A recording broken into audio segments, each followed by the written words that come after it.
This is EWA Radio, the official podcast of the Education Writers Association, and I'm public editor Emily Richmond.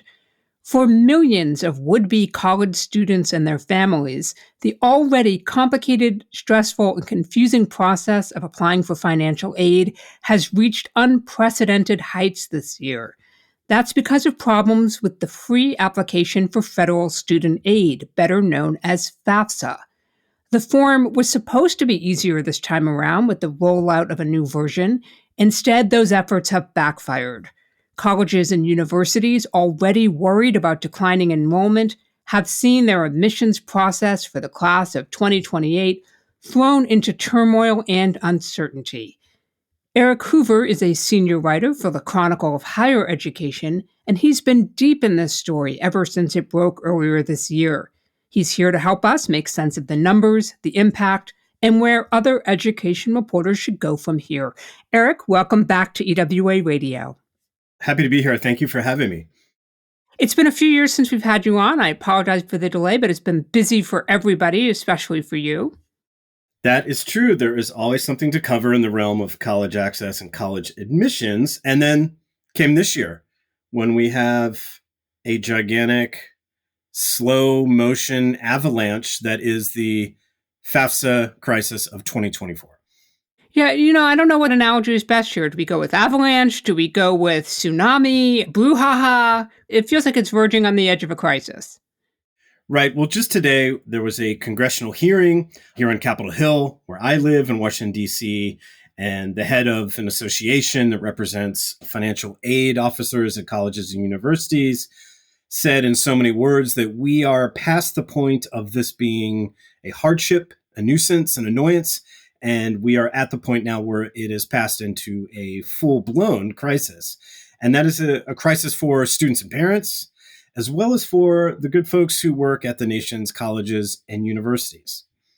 Well, let's start at the top and give us just a quick synopsis, if you can, of what FAFSA was supposed to solve with this new rollout and then what went wrong.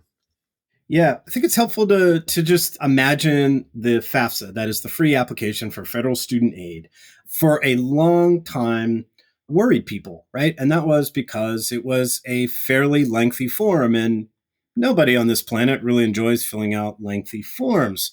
And the FAFSA at the same time has always kind of been a gateway for opportunity. Many students must complete the FAFSA to become eligible for federal financial aid, such as the Pell Grant or federal loans, to be able to swing college, right, to afford college in the first place. But even though the FAFSA has long been understood as a gateway to opportunity, it's also been a barrier, right? When the FAFSA for many years was a topic of conversation, it was usually a conversation about the length and complexity of that form, right? So, and again, when you're talking about, wait, how hard is something in admissions, this form?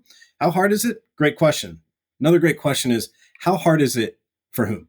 Right. And so the form that might have been just kind of a nuisance or an annoyance or a tedious thing to do for affluent families where mom and dad both went to college, for first generation applicants, for low income students who don't maybe know anyone in their family or in their neighborhood who attended a college or graduated from college for a long time, it could be a real chore. It could be a barrier. It could be a thing that prevents you from pass and go and getting the aid you need and from going to college at all. And so years ago here in DC, there was this rare thing, some level of bipartisan agreement. And that was the FAFSA needed to be simplified. And a plan arose and it was approved and written into law to make the FAFSA shorter, sweeter, kinder, gentler than the previous version. And so it was the new FAFSA, as it was at least initially unironically dubbed, the better FAFSA. It was designed to be easier, it was streamlined, and it has many fewer questions than the old model.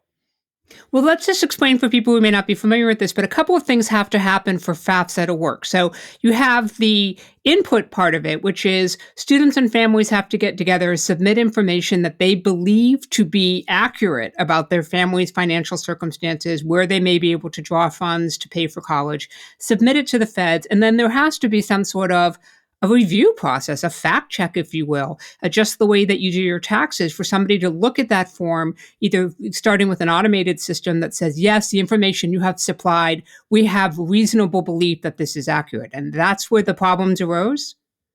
That is where one significant problem, as we've learned about it in the last month or so, that's where one significant problem arose. So, Emily, you mentioned an important thing, and that is, hey, how do we know that the information that this family just input is correct? Prior to the new FAFSA, families had to input that their tax and income information themselves. And there was a tool previously that allowed families, in many cases, to pull in their information from the Internal Revenue Service. But everyone kind of agrees that that tool did not work so well for many users.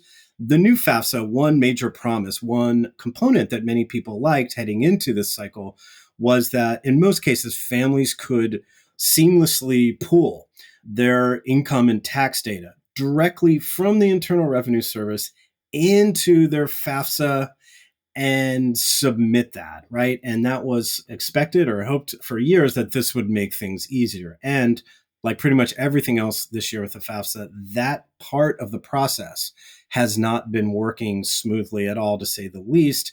Most recent news from the Ed Department, it looks like about 20%, maybe more, of all submitted FAFSAs so far were processed with some kind of tax information error. And the problem with that is once that processed FAFSA is sent to a college, it's coming with a calculated SAI. I know this is nerdy stuff and it's in the weeds, but that SAI stands for Student Aid Index.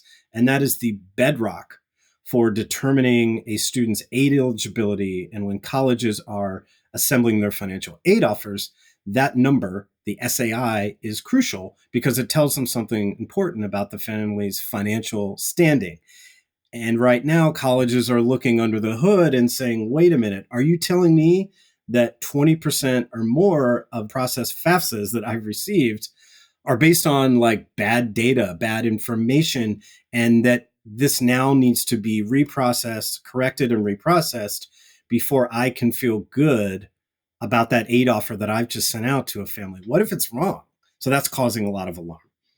On the question of whether it's wrong, one thing I was wondering is there a pattern there where it's either being too generous or is it being underestimating what a student might actually receive? Do we know that?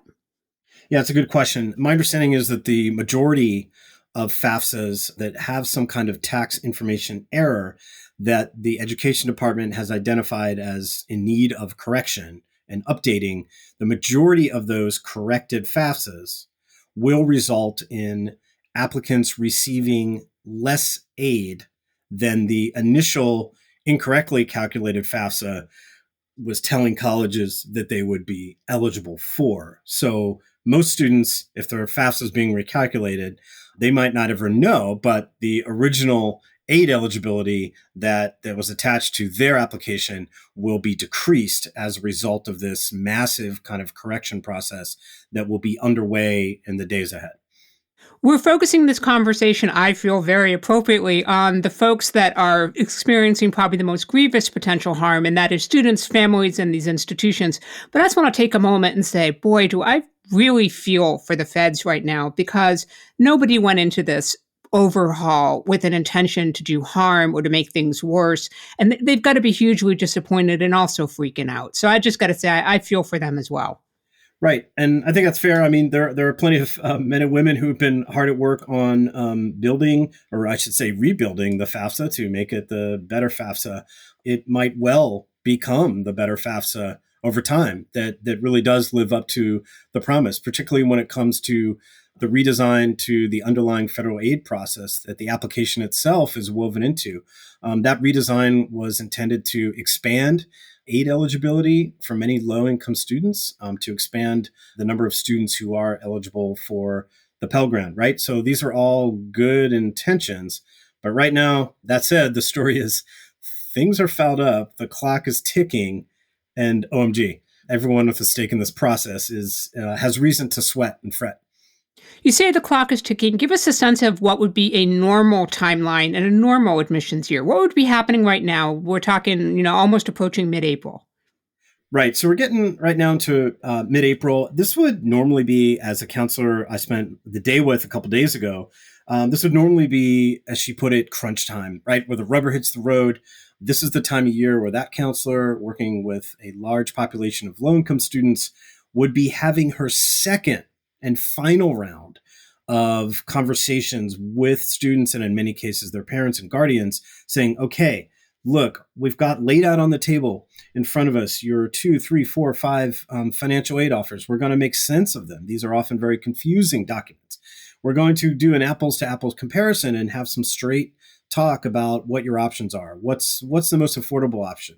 How much loan debt would you accrue if you went to this college versus this other one? And those conversations have already happened in a normal year, or they would be, well underway right now, with many students having already made those decisions and sent in their commitment, that is their admission deposit, or they'd be unfolding, right now, as we're getting on into mid-April, many students moving through it, making their final decisions right about now, or by the end of April. And right now it's the case, many students throughout the country, no matter what their background is or where they live, have not received a single financial aid offer just a few days before the middle of the month. What solutions are the feds offering, and what are some of the potential liabilities to that? I don't mean legal liabilities, but I mean in terms of the impact to students and families if they try something like a quick fix, like sending up maybe like a placeholder letter and saying, we think you're going to get maybe at least this amount. Yeah, right now, the Education Department and the Federal Student Aid Office are scrambling, right? And they are scrambling to correct hundreds and hundreds of thousands of FAFSAs with known errors and issues that make these faulty documents. And, colleges are left really, I think, holding the bag here and trying to figure out what their responsibility is to students. So we've seen many colleges kind of rig up a FAFSA-esque form in the last couple months to try to give families not just a ballpark estimate, but in some cases a pretty specific estimate of all the institutional aid that they might be eligible for, but also the best estimate that an institution can give or feels comfortable giving a family as they're waiting for that final aid offer. And then, your question's a good one because it also gets at something that's really tricky here that many folks who work at colleges aren't sure how they feel about. And that is this. A couple weeks ago, as a big batch of these errors was being identified and announced by the Department of Education, the department said, look, if you as a college have already processed aid offers for students who were affected by these data errors, these tax information errors, you can go ahead and use what you know to be a faulty processed FAFSA and go ahead and send out that aid offer if you choose. The Ed Department's not telling colleges to do it or telling them not to do it, but they're leaving the decision to the individual institution. Now, that's complicated because on the one hand, that does give colleges the green light to say, all right, well, we know the clock is ticking. We got to get these aid offers out, and families are desperate to receive them. So here we go. But it also has given many financial aid offers some pause because their job, one aspect of their job is to be good stewards of federal funds and to make sure as best they can, and there are many ways to do it, that the aid offers they're sending out are in fact accurate, sound, full of good data. So the Ed Department has told colleges, if recalculating that processed FAFSA with bad information in it, with inaccurate information in it, if reprocessing it would deprive a student of financial aid, then go ahead and just skip that part and build their financial aid offer on the original data that we sent you, even though we're telling you that a lot of it was inaccurate. So you mentioned Kafkaesque, and it rhymes with Kafkaesque, and it seems a little kind of wildly appropriate at this moment. It seems perfect, doesn't it? It really does. And we're talking with the Chronicle of Higher Education's Eric Hoover about the FAFSA meltdown. Don't miss an episode of EWA Radio. You never have to. You can find us on your favorite podcast app. And thank you very much to everyone who has taken a moment to rate us on Apple Podcasts. That feedback is helping us to grow. Eric, I want to turn back for a moment. Which institutions are the most vulnerable right now when you look across the higher ed landscape? Yeah, I mean, I'd have to say small colleges, and there are so many across the land, small colleges that do not have great wealth and resources, and nor do they have a big, big name, right? They don't have football teams that play on Saturday nights in prime time.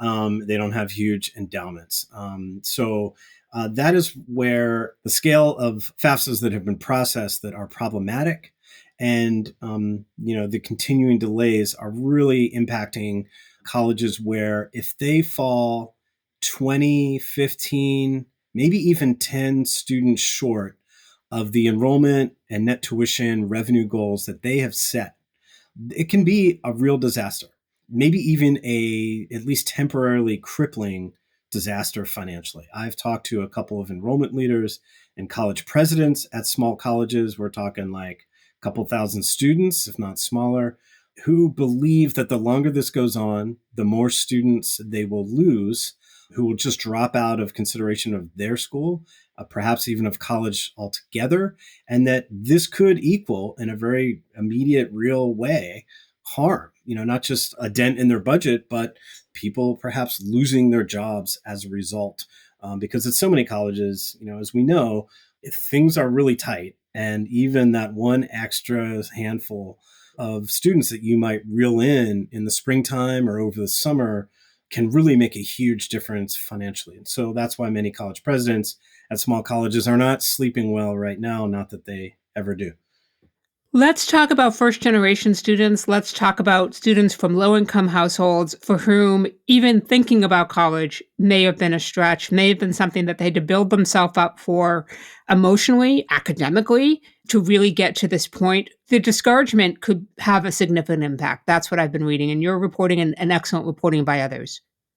Absolutely, Emily. And that's the most important thing for students who have all the momentum in the world and they always knew, it just as a matter of fact, that they were going to go to college and it was just a question of which college and where would it be. This is a major hassle and a pain, and it can be incredibly stressful. But as you said, for so many other students, they might have had to talk themselves or perhaps talk their parents into the very idea of college. And in many cases, in my experience, even students who have many reasons, maybe 17 reasons why they want to go to college, to be the first in their family to go to college, they might have a kind of long list of hesitations or reasons why they just aren't sure about it. Those reasons often include fear of taking on debt or too much debt, uncertainty about how to pay for it, but those wouldn't be the only reasons, right? Applying to college, particularly as a low income first generation student, can be a very frightening process, right? And so imagine if you are already on the fence, you're already not sure. Maybe there's people in your family and community who love you very much, but they're not sure that college is right for you either. And then this happens. A message is being sent, right? No one at the ed department cooked up an evil plot to send low income and first generation kids the message that they're not welcome at college. That's fine. But that is the message that is being received by students who, as a counselor reminded me this week, in many cases, those students don't have any idea of how the process usually works, of how the process is supposed to work, right? As you mentioned, applying to college and applying for aid has always been tough. It's always stressful. But they don't know that, normally things aren't this bad. They're not applying for federal aid in, say, the middle of January and then waiting until the middle of April to get their first aid offer and wondering, oh my gosh, what does this mean? Do colleges not want me? That is a very real question that I've heard from so many students and parents in under-resourced communities and folks who come from low-income homes. And so the message that's being telegraphed is very, very powerful right now. And I've talked with counselors recently who say they're already seeing some students who really do seem to be on the verge of like bailing out of the whole process because they just don't see an end to it. You made me think of a trip I took once when I was seated next to someone who told me he was really nervous about the flight because he had never been on a transatlantic flight before. He'd only done like small puddle jumpers. And I said, listen, it's no big deal. It's totally fine. Don't worry. It's just like another plane ride. It's perfectly fine. And of course, we had the most astronomically bad turbulence that you could ever imagine. And it was terrifying. When we landed, all I could say was, I'm so, so sorry. And it's that idea that we have to remember, especially as education journalists, when you're talking to families about it, For some of this may be the first or only time that the families you're talking to have stepped into this airplane and are now on this trip, on this journey. And we have to be careful what we presume or assume that they might know about this being regular or normal. That doesn't matter to them, right? It's just what they're experiencing. It's just what they're experiencing. And, someone here in DC who means very well told me recently, I don't want the narrative of the better FAFSA to be that there are all these problems, because in the end, it's going to be better moving forward. And I thought to myself, fair enough, right? But right now, if you're a high school senior, you don't care about how much easier the FAFSA might be a year or two down the road. All you know is what you're experiencing now. And I love what you said about the nervous passenger on that flight, Emily, because I've talked to counselors, particularly those who have told me that, they work with a large population of mixed status families. That is, students who are US born citizens and have parents who are undocumented. In many cases, those college advisors, those school counselors have been talking with those families for months, if not longer, trying to encourage them that it's okay, that we're going to apply for federal aid and it's going to be all right. Trust me, the flight may not be smooth, but you'll get there. And now many of those counselors feel like they're in a really tough spot because those families in some cases are coming back to them and saying, but you told me it was going to be smooth, and the plane hasn't even taken off, or the plane is experiencing incredible turbulence.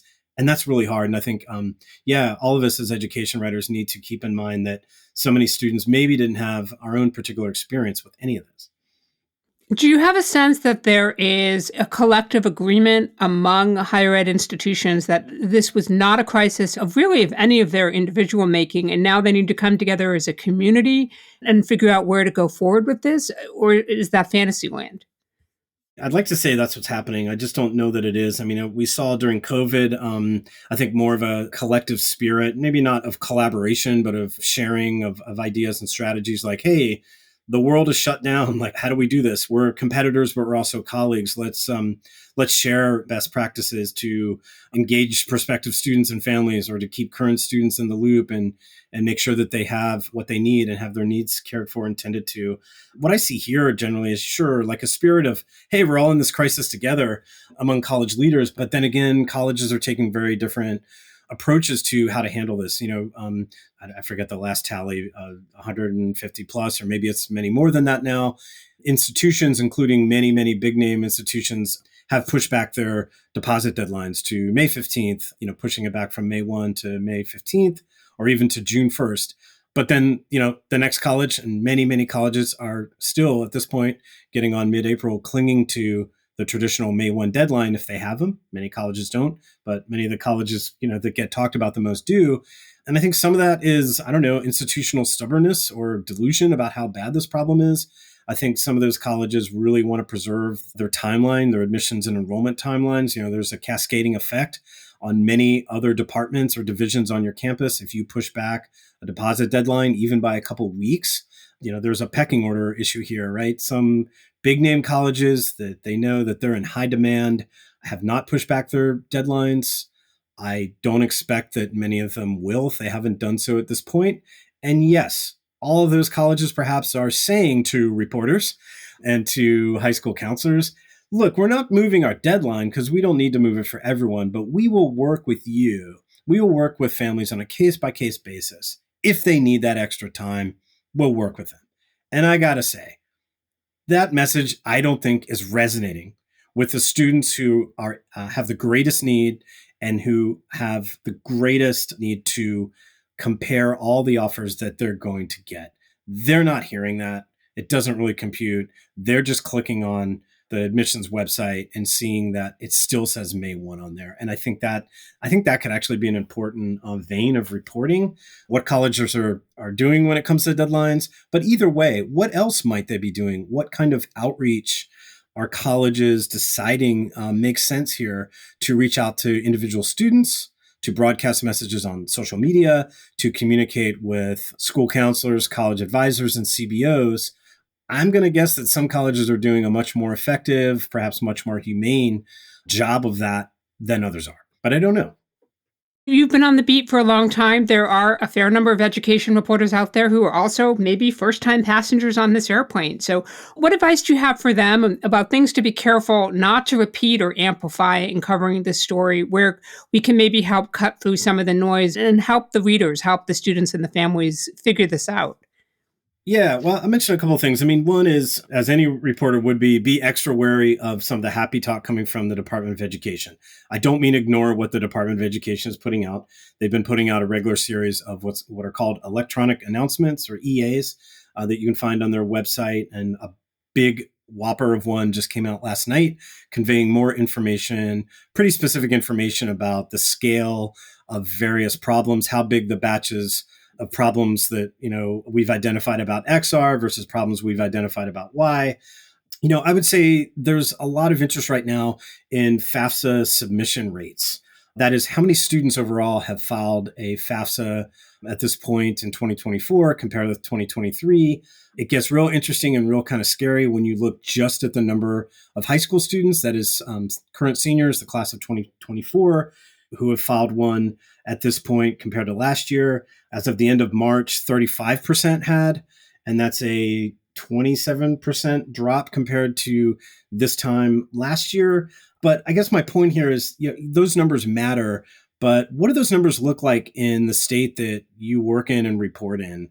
And then again, what do we know about submitters, right? And I'm going to recommend something here in a moment that I think we all should be looking at every day or every week. And that, is a breakdown of not just that top line number. The Ed Department wants to tell you how many millions of FAFSAs have been submitted so far, but what does that number look like in your neighborhood? And then in your state, that is, and then who are we talking about here? How can we drill down into those numbers and look at what subgroups have the greatest lag? And I guess I would say this, and this is something I've been thinking about this week. The story of the FAFSA fiasco is not just a story about glitches and errors and delays, nor is it just, a big chart showing how many fewer students right now have filed a FAFSA compared to this point last year. It's also a story about race and ethnicity and socioeconomic inequality. And so, I would point folks to NCAN, that is the National College Attainment Network. On their website, you can easily find something called the FAFSA Tracker, and that's looking at FAFSA completion rates.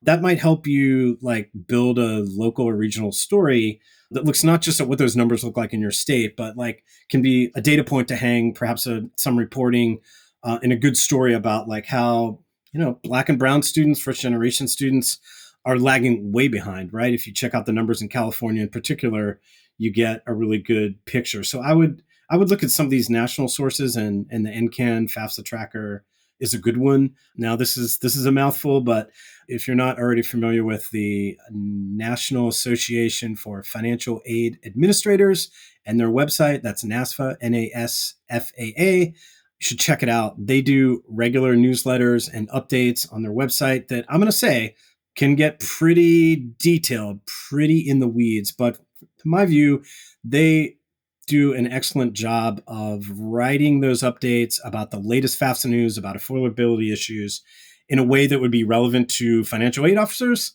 but also is written for the most part in English, conversational English or something close to that. Those are two sources of information. If you're looking at a document that the Ed Department has put out or an update that the feds have put out, read it, take notes on it, try to understand it. Check out what NASFA's take is, or NASFA's distillation on that is. I've learned a lot from reading the resources and materials that they post constantly, especially right now. Eric Hoover is a senior writer for the Chronicle of Higher Education, where he writes about the challenges of getting to and through college. Eric, thank you for making time for EWA Radio. Happy to do it, Emily. Thank you so much for having me. And that wraps up another episode for us. If there's a story or reporter you want to learn more about, drop us a line. We're at radio@ewa.org. The mission of the Education Writers Association is to strengthen the community of education journalists and improve the quality of education coverage. For more than 75 years, EWA has helped reporters get the story right. Quick reminder, our national seminar will be in Las Vegas. We'll be there May 29th through June 1st. We'd love to see you there. Spots are filling up fast. I know I say this every week, but I really mean it, folks. We're going to run out of room. Get your seat, save it, go to ewa.org, and we'll see you in Las Vegas. And until then, we'll be back next week with more. Have a great week, take good care of yourselves, and thank you for listening.